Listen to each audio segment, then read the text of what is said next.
Morning guys में मेरी first video का सेकंड पार्ट है। अगर आपको वीडियो अच्छी लगे तो वीडियो को लाइक कीजिए, शेयर कीजिए, सब्सक्राइब कीजिए।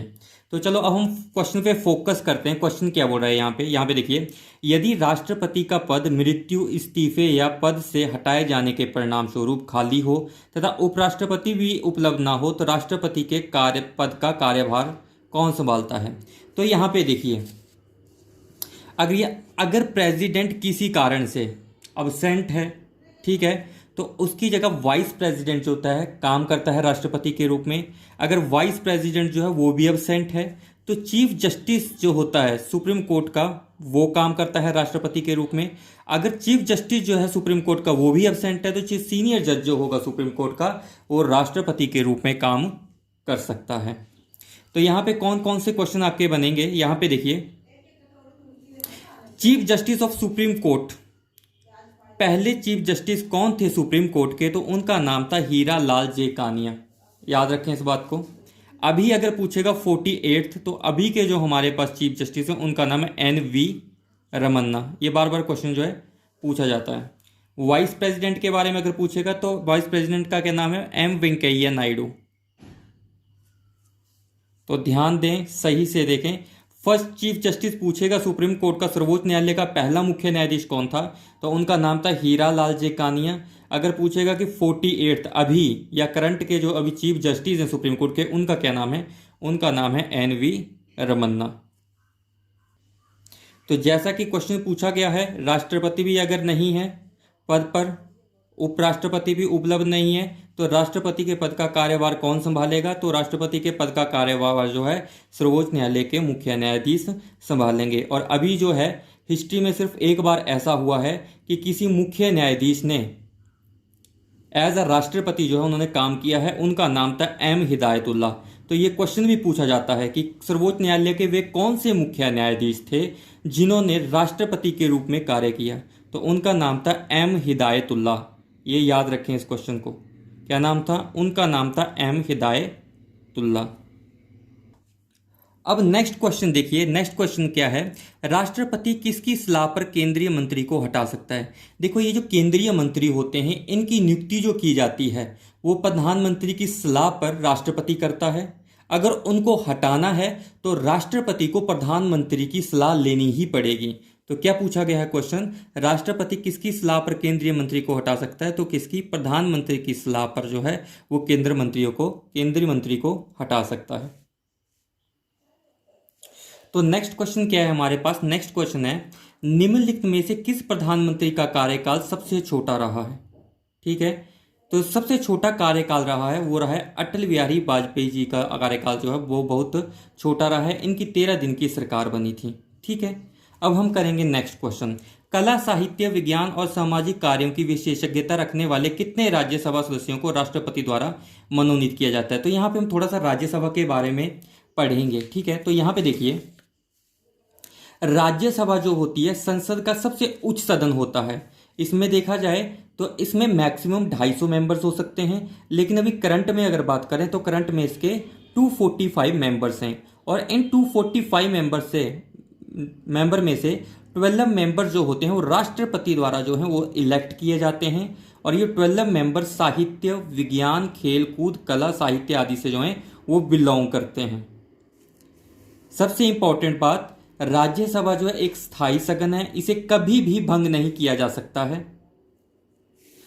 राज्यसभा का सदस्य बनने के लिए आपकी मिनिमम एज जो है 30 वर्ष होनी चाहिए। राज्यसभा के जो मेंबर्स होते हैं उनका जो कार्यकाल होता है वो 6 वर्ष का इनका कार्यकाल होता है। और प्रत्येक 2 वर्ष बाद 1/3 सदस्य जो होते हैं वो सेवा मुक्त हो जाते हैं। ये टेट में क्वेश्चन पूछा जाएगा कि राज्यसभा के जो मेंबर्स जो होते हैं उनका कार्यकाल कितना होता है, ये पूछा जा सकता है। तो 6 वर्ष का कार्यकाल होता है। या कई बार ये पूछा जाता है कि कितने वर्ष बाद जो हैं 1/3 सदस्य जो होते हैं वो सेवा मुक्त हो जाते हैं, तो 2 वर्ष बाद। या फिर क्वेश्चन ऐसे पूछा जा सकता है कि 2 वर्ष बाद कितने सदस्य जो होते हैं वो सेवा मुक्त हो जाते हैं, तो 1/3 सदस्य जो होते हैं वो सेवा मुक्त हो जाते हैं। तो ये राज्यसभा के बारे में थोड़ा सा ध्यान में रखें कि मेंबर बनने के लिए जो एज चाहिए 30 साल चाहिए। राज्यसभा के सदस्यों का कार्यकाल 6 वर्ष का होता है। प्रत्येक मेंबर जो होता है प्रत्येक 2 वर्ष के बाद 1/3 सदस्य इसके सेवा मुक्त हो जाते हैं। मैक्सिमम मेंबर जो है इसके 250 होते हैं, लेकिन अभी करंट में बात करें तो 245 हैं। राष्ट्रपति इनमें से 12 मेंबर्स को इलेक्ट करता है और ये 12 मेंबर्स जो है आपके साहित्य, खेलकूद और विज्ञान आदि से संबंध रखते हैं। तो क्वेश्चन भी यहाँ पे यही पूछा गया है कि कला, साहित्य, विज्ञान और सामाजिक कार्यों की विशेषज्ञता रखने वाले कितने राज्यसभा सदस्यों को राष्ट्रपति द्वारा मनोनीत किया जाता है? तो 12 सदस्यों को जो है राष्ट्रपति द्वारा मनोनीत किया जाता है। नेक्स्ट क्वेश्चन देखिए आप, which of following is not correct about the session of the Lok Sabha. देखो बजट सेशन भी होता है, मानसून सेशन भी होता है, विंटर सेशन भी होता है, लेकिन समर सेशन की कोई चीज ऐसी नहीं होती है। ठीक है, नेक्स्ट क्वेश्चन देखिए, लोकसभा में एंग्लो इंडियन समुदाय के कितने सदस्य जो होते हैं वो राष्ट्रपति द्वारा मनोनीत होते हैं? तो यहाँ पे हम थोड़ा सा लोकसभा के बारे में भी पढ़ेंगे। तो यहाँ पे देखिए, लोकसभा में अगर बात करें तो मैक्सिमम मेंबर्स जो हो सकते हैं 552 हो सकते हैं, लेकिन करंट में बात करें तो 545 मेंबर्स हैं। इन 545 मेंबर में से 2 मेंबर्स जो होते हैं वो राष्ट्रपति द्वारा इलेक्ट किए जाते हैं, और ये जो इलेक्ट किए जाते हैं मेंबर, ये एंग्लो इंडियन समुदाय से संबंध रखते हैं। ठीक है, लोकसभा का सदस्य बनने के लिए जो आपकी एज चाहिए, 25 वर्ष जो आपकी एज होनी चाहिए। लोकसभा के सदस्यों का कार्यकाल वैसे तो 5 वर्ष का होता है, लेकिन ये पीएम की सलाह पर, लेकिन प्रधानमंत्री की सलाह पर राष्ट्रपति इससे पहले भी लोकसभा को भंग कर सकता है। तो देखिए, एज जो है लोकसभा का मेंबर बनने के लिए 25 वर्ष चाहिए। अगर इनके सदस्यों का कार्यकाल वैसे 5 वर्ष का होता है, लेकिन पीएम जो है पीएम की सलाह पर राष्ट्रपति इससे पहले भी लोकसभा को भंग कर सकता है। मैक्सिमम कितने मेंबर हो सकते हैं? 552 इसके मैक्सिमम मेंबर हो सकते हैं, लेकिन अभी करंट में 545 हैं। इनमें से 2 मेंबर जो होते हैं वो राष्ट्रपति द्वारा इलेक्ट किए जाते हैं, वो एंग्लो इंडियन समुदाय से संबंध रखते हैं। तो आर्टिकल 331 में, ये ध्यान में रखें, आर्टिकल 331 में इसके बारे में भी बताया गया है। और सबसे इंपॉर्टेंट बात, लोकसभा जो है एक निम्न सदन है।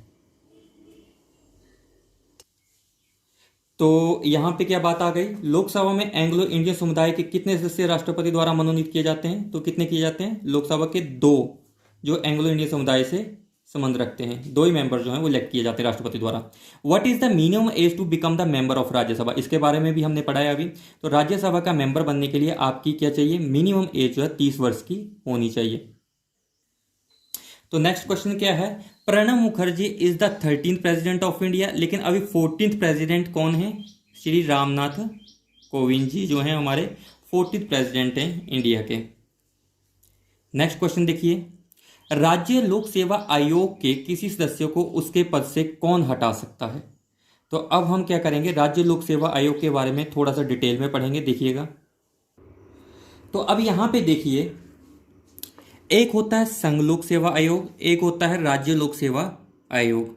इन दोनों के बारे में कॉन्स्टिट्यूशन में पार्ट 14 में 315 से लेकर 323 के बीच जो है इनकी शक्तियों के बारे में, इनके स्वतंत्रता और गठन के बारे में एक्सप्लेन किया गया है। ठीक है, संघ लोक सेवा आयोग के जो मेंबर्स और इनका जो अध्यक्ष होता है, इनकी नियुक्ति जो होती है वो प्रेसिडेंट द्वारा की जाती है। लेकिन ये जो राज्य लोक सेवा आयोग होता है, जैसे कि हमारे शिमला में HPPSC है, इनके जो मेंबर्स होते हैं या इनके जो अध्यक्ष जो होता है, इनकी नियुक्ति जो होती है वो राज्यपाल द्वारा की जाती है। लेकिन सबसे इंपॉर्टेंट चीज जो पेपर में पूछी गई है कि UPSC के मेंबर्स हो गए, चाहे इसके अध्यक्ष, चाहे राज्य लोक सेवा के मेंबर्स हो गए, अगर इनको हटाना है तो राष्ट्रपति ही सिर्फ इनको हटा सकता है। राष्ट्रपति के पास ही वो पावर है हटाने की, दोनों को, चाहे UPSC के मेंबर हैं चाहे आपके HPPSC के मेंबर हैं। तो यही क्वेश्चन पूछा गया है यहाँ पे। देखिए कि राज्य लोक सेवा आयोग के किसी सदस्य को उसके पद से कौन हटा सकता है? राष्ट्रपति। ठीक है, बहुत इंपॉर्टेंट क्वेश्चन है। नेक्स्ट क्वेश्चन देखिए, the union territory get representation in, केंद्र शासित प्रदेशों को प्रतिनिधित्व मिलता है संसद के दोनों सदनों में, ध्यान रखें। नेक्स्ट क्वेश्चन देखिए क्या है, भारत में किस प्रकार की दलीय प्रणाली का विकास हुआ? आपको पता है यहाँ पे मल्टी पार्टी है, ऐसा नहीं कि सिंगल पार्टी चलेगी, आप भी पार्टी बना सकते हो जाके। तो यहाँ पे क्या है, भारत में किस प्रकार की दलीय प्रणाली का विकास हुआ है? बहुदलीय, या बोल सकते हो मल्टी पार्टी। नेक्स्ट क्वेश्चन देखिए, which article of the constitution abolish the untouchability, संविधान के किस अनुच्छेद के अंतर्गत छुआछूत को समाप्त कर दिया गया है? तो आर्टिकल 17 के तहत जो है अंतर्गत जो छुआछूत को समाप्त कर दिया गया है। आर्टिकल 14 के आप बारे में आप जानते हैं, समानता का अधिकार। ये क्या बोलता है? चाहे आदमी गरीब है चाहे आदमी अमीर है, सबके लिए एक जैसा कानून है। अनुच्छेद 15 क्या बोलता है? व्यक्ति चाहे किसी भी नस्ल का है, किसी भी लिंग का है, किसी भी जाति का है, उसके साथ किसी प्रकार का कोई भेदभाव नहीं किया जाएगा। तो इसके बारे में भी हमने एक्सप्लेन किया, इसके बारे में एक्सप्लेन किया। ये तो आपको पता है, अनटचेबिलिटी आता है। आर्टिकल 17 जो है वो अनटचेबिलिटी के अंतर्गत आता है, जिसमें छुआछूत को खत्म कर दिया गया है। नेक्स्ट क्वेश्चन देखिए, भारत में प्रथम बार गठबंधन सरकार जो है किस वर्ष बनी थी? तो भारत में पहली बार गठबंधन सरकार जो बनी थी 1977 में बनी थी। याद रखें, ये भी क्वेश्चन आ सकता है कि भारत में प्रथम बार गठबंधन सरकार कब बनी थी? तो वो 1977 में बनी थी। नेक्स्ट क्वेश्चन देखिए, संविधान का परिचय देता या देती है? तो संविधान का परिचय जो है, प्रेम्बल जो होता है, संविधान का परिचय देती है। नेक्स्ट क्वेश्चन, समय और धन बचाने के उद्देश्य से हमारे देश में प्रणाली शुरू की गई। तो देखो, समय और धन बचाने की जो प्रणाली शुरू की गई थी वो लोक अदालतें शुरू की गई थी।